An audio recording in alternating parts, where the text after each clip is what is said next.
Hola, bienvenidos a las videoclases que tienen que ver con la unidad número 2 y para abordar los temas de esta unidad nosotros vamos a necesitar una claridad en cuanto a establecer bien los periodos, ubicarnos en los periodos que vamos a referir. Esos dos periodos son la etapa de la organización y de la consolidación del Estado Nacional. Vamos a abordar, junto con la consolidación y la organización del Estado, articuladamente la dimensión de los sistemas educativos, es decir, cómo se organiza, se estructura, se consolida y expande el sistema educativo argentino. El primer periodo que vamos a ver es el periodo de la organización, que va de 1862 a 1880. Y el segundo gran periodo, el de consolidación, va desde 1880 a 1916. Para empezar vamos a retomar lo previo, el periodo comprendido entre 1850 y 1862 para tratar de entender cuál era la situación desde el punto de vista jurídico e institucional del país y comprender hasta qué punto la sanción de la Constitución de 1853 es una instancia de unificación o no. Vimos que no es una unificación total y que asistimos entre el 52 y el 62 a 10 años de una doble soberanía entre la Confederación y Buenos Aires. Entonces, a partir de 1862 comienza el periodo que llamamos de organización del Estado Nacional, porque es el proceso que va a establecer y formalizar la unificación hasta 1880. Va a establecer las bases de ese Estado que se va a consolidar durante el periodo de 1880 a 1916. Por eso, a este último lo llamamos como periodo de consolidación del Estado Nacional. Y es aquí cuando sí vamos a poder hablar formalmente de un sistema educativo que se va a articular al Estado Nacional, un sistema de instrucción pública articulado al Estado. Ahora, al final de ese periodo también vamos a asistir a la primera crisis de ese sistema educativo, pero falta mucho para esto. Abordemos entonces los dos periodos planteados. Bien, el periodo de organización del Estado Nacional es el de las llamadas tres presidencias históricas, que son las presidencias de Mitre, Sarmiento y Avellaneda. Es un periodo de puesta en marcha del ordenamiento institucional como base del Estado. De estas tres presidencias vamos a ver una explicación general de algunos de los elementos que tienen que ver con el ordenamiento jurídico, institucional, haciendo foco en las instituciones educativas que se crean como base de lo que luego se va a organizar como sistema educativo nacional. Ahora, estamos hablando de la organización y consolidación del Estado Nacional, pero ¿qué es un Estado? ¿Qué es una nación? ¿Qué es un Estado-nación? ¿Qué atributos, qué capacidades va adquiriendo para ser considerado como tal? ¿Cómo lo analizamos y explicamos conceptualmente? Bien, la propuesta de la cátedra es hacerlo a través del marco teórico metodológico clásico elaborado por Oscar Oslak, un sociólogo y politólogo argentino que analizó precisamente estos procesos de estados nacionales. Oslak nos dice que este concepto de Estado va a tener componentes tanto abstractos como materiales. Es decir, un Estado son sus instituciones, sus aplicaciones concretas, pero también es aquello que representa simbólicamente. Entonces, desde el sentido ideal o abstracto, si entendemos al Estado como una relación social, es una relación social de dominación, porque en la instancia política que articula este sistema de dominación al cual se atienen todos aquellos hombres que viven bajo el sistema de la manifestación material, es decir, de las formas en las que se manifiesta concretamente esta presencia del Estado. Y esas formas concretas son un conjunto de instituciones que están relacionadas entre sí, Por eso es un conjunto interdependiente de instituciones que conforman un aparato estatal en el cual se condensa el poder y los recursos de dominación. Pero, ¿qué quiere decir esto? Que es a través de estas instituciones materiales cómo el Estado ejerce su poder de dominación. Las instituciones son la cara visible de un Estado. Y, siguiendo este razonamiento, una definición posible de Estado sería organización política constituida por un conjunto de instituciones burocráticas estatales a través de las cuales ejerce el monopolio del uso de la fuerza aplicada a una población dentro de unos límites territoriales establecidos. Entonces, si volvemos a la definición, podemos decir que el Estado es una relación de dominación social, es la instancia de organización política y administrativa de una sociedad, es un proceso de construcción social. La existencia de un Estado deviene de un proceso de formación a través del cual va adquiriendo un complejo de atributos y en cada momento histórico el Estado va adquiriendo distintos niveles de desarrollo de lo que podemos llamar estatidad. Estos serían los elementos más importantes de la propuesta metodológica de Oslak. Ahora, ¿qué quieren decir? Quieren decir que el Estado tiene y ejerce capacidades materiales. O sea, ¿de qué debe ser capaz concretamente para ser llamado un Estado? Tiene que ser capaz de controlar, extraer y asignar recursos respecto de una población y territorios dados. Y además debe tener y ejercer capacidades simbólicas en relación a poder evocar, crear, imponer identidades y lealtades colectivas entre ciudadanos o sujetos, habitantes de una nación determinada. Es aquí, en estas capacidades, en donde nosotros podemos insertar el concepto de nación, porque, como se habrán dado cuenta, el concepto de Estado va por un lado y el concepto de nación va por otro lado. Es decir, son dos cosas diferentes que se articulan en estos procesos históricos, pero que tienen dos definiciones diferentes. Bien, entonces, si pensamos en la nación, vamos a ver cómo se relaciona este concepto de Estado con el de nación. Desde el punto de vista analítico, la nación también tiene elementos materiales, pero sus elementos más fuertes tienen que ver con la representación simbólica, con sus elementos ideales más abstractos. Tenemos que pensar en los símbolos, las representaciones que hacen que quienes pertenecen a esa nación se reconozcan como grupo de esa nación. Son los valores, los sentimientos de pertenencia a una comunidad diferenciada por tradiciones o etnias, pero integradas, como va a ser el caso de nuestra nación. Estas etnias o estos grupos van a tener diferentes orígenes, diferentes tradiciones, pero todas esas diferencias van a ser homogeneizadas e integradas bajo un conjunto de elementos que van a configurar una identidad colectiva, el ser nacional, lo argentino, más allá de esas diferencias. Entonces, vamos a tener la lengua, la bandera, algunas leyendas de origen que hablen de la unidad, de las tradiciones, qué va a ser lo folclórico, los próceres, etc. Y lo material de la nación tiene que ver con pensar los territorios concretos, unidos como un mercado común, es decir, con la producción en relación al intercambio de la producción con la integración de distintas regiones, por ejemplo.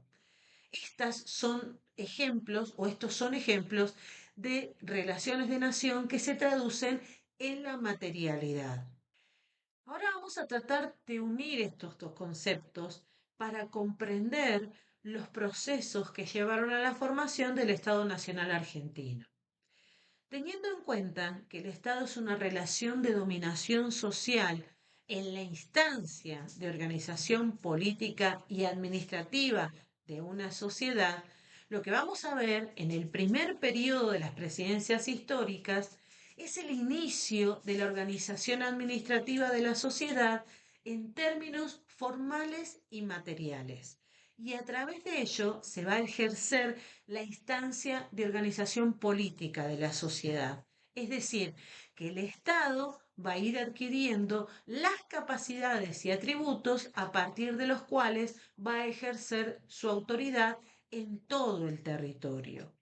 Ahora, en el caso específico de nuestro país y de la mayor parte de los estados latinoamericanos, el proceso inició primero con la organización y consolidación de un Estado, y es ese Estado que fue definiendo y promoviendo una determinada idea de nación, ya que estos Estados no se crearon sobre la base de fuertes identidades nacionales.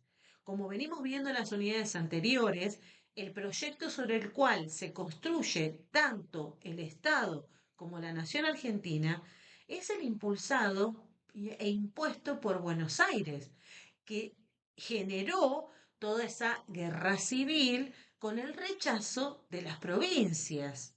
Por eso decimos imponer, porque se va a contar con el monopolio del ejercicio de la fuerza pública, como el ejército, que va a ser el aparato represor, que va a imponer ese proyecto en forma violenta, no porque se haya generado en un acuerdo o en las identidades nacionales previas. Pero no todo fue por violencia, también decimos impulsar porque a través de la presencia y el crecimiento de estas instituciones estatales que vamos a ver en la etapa de la organización del Estado, de la obra pública, traducido por ejemplo en ferrocarriles, se va a ir consolidando este proyecto. Y si hablamos de penetración ideológica, como la creciente capacidad que debe tener el Estado para crear y difundir valores comunes, conocimientos y símbolos que logren reforzar los sentimientos de nacionalidad para legitimar el sistema de dominación, la principal herramienta de penetración ideológica del Estado va a ser precisamente la herramienta educativa. La educación va a ser, en un primer momento, las instituciones materiales que va a ir creando ese Estado. El sistema educativo va a llegar con la consolidación de ese Estado. Entonces, en la etapa de organización, lo que vamos a ver es la creación y organización de una red material de instituciones, pero también la creación de normativa para darle la formalidad jurídica. Este conjunto de acciones del Estado Nacional también va a ir moldeando la relación de dominación con las provincias. En cuanto al periodo de organización nacional con las presidencias históricas, se inicia con la batalla de Pavón, que marca la victoria definitiva del proyecto liberal impulsado por Buenos Aires. Serían entonces los liberales porteños quienes reorganizarían el país y el Estado a partir de 1861, imponiendo un sistema político legalmente federal, porque se va a sostener la Constitución de 1853, pero muy poco democrático y con un sistema económico centrado en las exportaciones de materias primas agropecuarias producidas por Buenos Aires y un sistema cultural de imitación y valoración de todo lo que fuera europeo. De esta manera, desde Buenos Aires se impone un único modelo y a partir de las presidencias históricas de Mitre, Sarmiento y Avellaneda, esto se empieza a materializar organizando el Estado Nacional. Los 18 años que duraron estas presidencias fueron los años de la organización del Estado Nacional y es un periodo con una fuerte institucionalización, es decir, con creaciones de instituciones estatales y la legalidad jurídica articulada. Estas instituciones incluyen las instituciones educativas y también el aparato legal educativo, las leyes, los instrumentos jurídicos necesarios para garantizar no solo lo educativo, sino también las actividades productivas capitalistas. En la dimensión educativa se va a ir construyendo un discurso y una concepción de sentido para definir, primero, qué se entiende por educación. Y ahí va a primar la idea sarmientina de instrucción pública, articulado a la idea de ordenamiento político y social, orden y progreso. Entonces, tenemos primero la presidencia de Mitre, que va de 1862 a 1868. Mitre va a tener como primer tarea la consolidación del ejército, el aparato represor para imponer el proyecto. Y para ello va a nacionalizar el ejército de la provincia de Buenos Aires. Por otro lado, va a adoptar el Código de Comercio de Entre Ríos como el Código Nacional. También se encarga de la redacción de un código civil, la reglamentación de servicios de postas y correos, que tiene que ver con la organización de las comunicaciones en pos de las actividades productivas. Se autoriza además al Poder Ejecutivo a contratar la construcción de los ferrocarriles de Rosario como una primera etapa para la ampliación de las vías férreas. Todo esto pensando en organizar las condiciones jurídicas y materiales para las actividades productivas. En 1863 se crea el Colegio Nacional de Buenos Aires, que va a estar destinado y orientado a la formación de la futura dirigencia política, teniendo centro en Buenos Aires. En 1864 se sanciona la ley de ministerios que va a dar un ordenamiento ministerial al Estado y crea 5 ministerios necesarios para que luego se desprendan las instituciones del Ministerio de Guerra y Marina, del Interior, de Justicia, Culto e Instrucción Pública, de Relaciones Exteriores y el Ministerio de Hacienda. A la presidencia de Mitre le sigue la presidencia de Sarmiento, que estuvo de 1868 a 1874. Y una de las medidas innovadoras que tomó fue realizar un censo educativo, el cual arrojó como resultado que el 80% de la población era analfabeta. De ahí su argumentación fuerte para toda la creación de las instituciones educativas que ustedes van a ver con mayor detenimiento y detalle en las clases prácticas.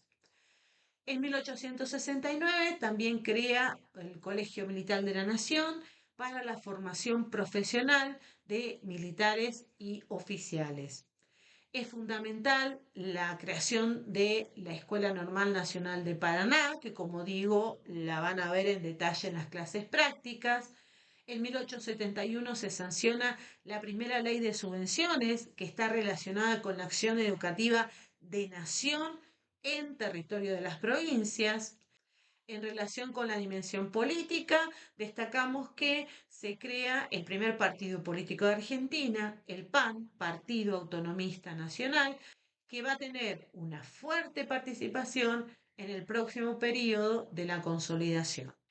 A Sarmiento le sigue la presidencia de Avellaneda, que estuvo de 1874 a 1880.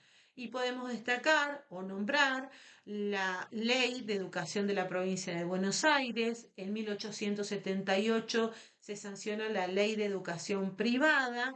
En 1876 tenemos la Ley de Inmigración, importante porque se está pensando en la población faltante, también pensando en las actividades productivas. Relacionado con esto tenemos en 1879 la campaña al mal llamado desierto, una continuidad de esa campaña que nosotros vimos iniciar en las unidades anteriores. Y como dato que no es de color, sino para ver cómo esta organización y este proceso e impulso e imposición del proyecto porteño no estuvo exento de resistencia. Tenemos en 1978 la primer huelga obrera que logró que se fijaran jornadas de trabajo de 10 horas en invierno y 12 horas en verano, que parece muchísimo, pero comparado con lo que había, que era nada, fue un logro muy importante.